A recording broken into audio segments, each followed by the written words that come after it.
Hello, Aries. Welcome to your weekly reading. So this is going to run from the 10th to the 16th of September.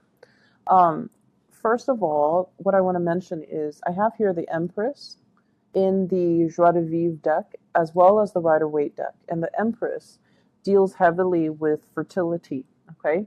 So this is a week where not only are you going to be very, very alluring and attractive to the opposite sex, it's also, or to whoever, whatever gender that you're dating, you're going to be very attractive towards people around you. You're going to be oozing pheromones, and you're going to be seen as very, very fertile. You could also be on a very fertile cycle. And, so needless to say, be very careful when it comes to, unwanted pregnancy. Be very careful when it comes to people coming out of the blue and just soliciting you for dates and things like that. Okay, so it's just the energy that you embody. It's all very, very positive, and I don't feel like you're going to be complaining, but it's highly indicative of fertility. So be careful. Use protection for those that are expecting or those that are wanting to get pregnant. Congratulations, then. So that's where I want to start off. I feel like with this love reading, for many of you, you've been waiting on something with the Three of Wands. This is like waiting to embark on a new journey, waiting to kind of escalate, take things to the next level, waiting for some type of a step up in your relationship. Like, are we moving in together? Are we getting married? Are we having children? Are you going to introduce me to your family? Am I going to introduce you to my family? I feel like you were waiting on somebody that is taking forever to make up their mind. Okay? I see an element here with the Empress, the biological clock. Like, I'm tired of waiting. I want it now, and I deserve it. And also, my biological clock is ticking. And you could be male or female watching this. I feel like you're at an age where you want a little bit more stability in your life. You're done with the whole, dating and first dates and blind dates and online dating. Like, you're done with all of those people, and you really want to settle down, and you really want to start a family. You have this nesting instinct about you. With the Empress, she's got that nest on her head. So I feel like that's where your mind is at. And I also feel as well, for some of you, you might have stayed in a relationship too because of children. You care about the kids, but then your partner, you feel they're not really carrying the weight, or you feel like you have to, be not only the mother or the father to your children, but you also have to play the parental role with your relationship partner, telling them what they need to do, telling them to step up their game, and telling them that, hey, I'm doing everything in the relationship. Where are you? So I see that element here about, needing to make demands. And if you need to make demands, go ahead and do so, because I feel like the other person is going to step up. Okay.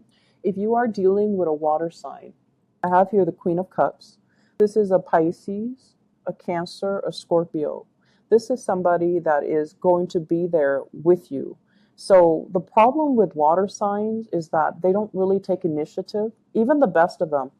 I mean, if you tell them, hey, I really need this, that will really light a fire under their butts and get them going. Because I feel like, as intuitive as they are, I feel like they miss the big things. Like they see the little details, like they'll cook you breakfast in bed because they're really sweet. They'll buy you flowers. They'll, be there for you and just listen to all your vents and all your frustration all day, every day, if you need to vent. Because emotionally, they know that it's important. But I feel like sometimes they miss the tangible aspect of a relationship, you know? So you kind of have to tell them, and you kind of have to give them a time frame, and you kind of have to tell them, I need this done within an hour. Because if you tell them I need it done, they might, ponder over the best way to do something, and then they waste a lot of time. So as spirited as you are, you have to learn to communicate with this person in a way where it expresses that, I know you don't agree with this, but I need this done. I need help, So whatever it is that you are dealing with this person, I just feel like if it's child rearing, if you have children with a water sign, they might be the really, really sweet and, they might be seen as the nice, nurturing parent. And you might be seen as the person, like the disciplinarian. And you feel like that's not fair, so then you have to get them on board with you so that the two of you have an understanding or an agreement about how to raise the kids. So if you were dealing with a water sign, I feel like things need to be spelled out. Okay, this is someone who's very loving, very nurturing as well, but they don't really take initiative the way that you do. And so dealing with them can be a little bit exasperating. Okay. Um, for others of you, there has been a lot of waiting and the other person is not really making a move. And if that is the case, you're going to be moving on. Okay. So if you're dealing with an earth sign, Taurus, Virgo, Capricorn, and I especially see like Taurian, Capricorn vibe as well. If they're just sitting there, not really making a move, not really moving in your direction, you're kind of like waving them goodbye. And you're just like, I'm starting a new phase in my life. If you're not able to kind of step up your game, I'm just going to be out of here. And I feel like for those of you who are dating casually, you might be drifting away from this earth sign and going to somebody a little bit more solid or somebody who is a little bit, I feel, older and a lot more experience, a lot more willing to like waste time and a lot more decisive. So this is the week where you are definitely making major decisions in your love relationships, um, coming into this sense of abundance. You're beautiful, you're highly sought after, you are the life of the party, you really stand out, and you stand out from amongst the crowd, and you have a gazillion options to choose from. So if somebody is very wishy-washy with their intentions and with their love, it could be the water sign or even the earth sign. You're really not going to entertain and you're not going to waste time because you feel like, time is precious. I've got a gazillion things to do. So if I set a date with you and I spend and invest the time in you and you're not really making a move, I'm not going to waste any more time. So this is like taking ownership of your time and making decisions as well to kind of go with the people that actually, give you like concrete ideas as to what they want or what they want from the relationship rather than waiting and wasting your time on people that are not coming back or wasting time on people that are not really making a move towards you. I feel like you like an earth sign. You like an earth sign, but they're very perplexed by you. They might be a little bit threatened. They might feel intimidated, or they might feel like you're a little bit careless or you're moving too fast or you have a lot of suitors. And that might be why they're not making a move. So if that is the case, then you kind of need to reach out and, tell them how you feel. And then if they're still not budging, then, goodbye. But I feel like it's like this. They see you with all your plans and all your ideas and you're constantly on the go. You're probably very metropolitan. I see, and it's weird, but I feel like some of you are, like a big city type of a person, and the other person is like a small town type of a person. And so they don't really understand your lifestyle. You might not understand their lifestyle either. And you feel that this lifestyle is not for you, whereas you want something a little bit more dynamic, robust, a little bit more cosmopolitan, and they don't understand it. So I feel like there are ideological differences. It doesn't mean that it's not going to work, but I feel like you have trouble understanding them and they vice versa have trouble understanding you. So either way, it's a good energy, but I feel like there might be attraction that is on the side of, opposites attract rather than true compatibility. Okay. In other areas of your life, the spiritual advice that I'm getting here is be gentle, but be very firm. And this is in regards to those that are dealing with children. You could be a teacher, a counselor, an advisor. You could run a summer camp. You can have your own children.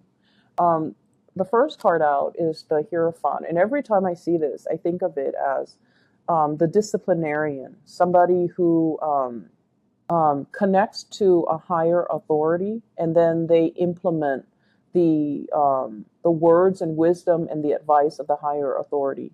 This is what I usually call like childhood conditioning. If you've had parents who were very, very strict, and many of you were rebellious when you were young too. You were quite a handful. And I feel like, when you bring this energy into your current environment where you're dealing with children, you tend to be like this too, like very, very strict, very unforgiving. But this is a week where it's telling you, you can actually get a lot more done if you were, or get them to see things your way, or to get them to kind of listen to you if you behave like this rather than behaving like the Hierophant. So this is someone who is very nurturing, very loving, has a lot of abundance. And, this is somebody that is very fertile. Your energy needs to be kind of like this, where you open up, where you don't speak from that space of like, like the what is that moral high ground, and just come down and truly open up and try to listen to what the younger person is telling you. So I feel like some kids, for those who are parents, you've got kids that are charmer. They don't want to get in trouble, and so they can charm the socks off anybody. They're like sweet and just very affectionate. And sometimes when they get in trouble, and then instead of disciplining them, they kind of smile and give you the puppy eyes, and then you laugh, and then you end up not disciplining them. And they know this is how you operate, so they know how to get away with things every time they get in trouble. So the trick is, to kind of be firm but gentle, okay? So be consistent as well with the discipline. So I definitely feel if you and your partner are together and you have children, I feel like there might be some really, really difference, like glaring differences in the way that you raise kids, in the way that you discipline them, in the way that you see children. What I'm also feeling as well with the Empress card and the Queen of Pentacles, this is massive abundance that's available to you. A lot of finances that are kind of in the picture, a lot of financial stability, wanting to have children, wanting to, save up for that college fund, and wanting your partner to be on board. And I also feel because of that, there's this sense here that you have everything. And you might have said, I really want to have children. I really want to settle down, buy a house. And you find yourself in a work situation that gives you the financial abundance. But now you're working so hard, you're working a lot of overtime. And you're just like, when am I going to be able to, um, even retire? Or when am I going to be able to take the time to see grandkids, or have the time away from work to have children? So I feel like, the money, it's a major, major blessing. But the hours that are involved, I feel like the work environment's a little bit rigid. You might have somebody that you're answering to, and I feel almost like let your work speak for itself rather than trying to win this person to your side. You're highly competent and capable of what you do. Let your work product speak for itself, and let that be, let that speak for your credibility. Let that speak for your skills as a good worker. Okay. So we have some really good things coming in for this week. Lots of fertility, I feel like it's a win, like almost like a job offer or promotion. If you're getting those performance appraisal from your supervisors, what they really want to say is, I feel like you're very, very capable. So they really like you. You're dependable and very, very capable. But they might tell you, something unexpected. Like, for example, if you're hoping to get like on a performance appraisal from you, higher up, they might say, here are a few things that you need to focus on. Or they might assume that you already know that you're really, really good. So they might, instead of dwelling on all the times that you succeeded, they might say, let's talk about the other projects that you had trouble with. Mainly because, they already know that you're good. And so they want to flush out the stuff that you can improve upon. So don't feel bad about it. Okay. I wish you guys the best. Take care of yourself. Okay. And I'll see you next week.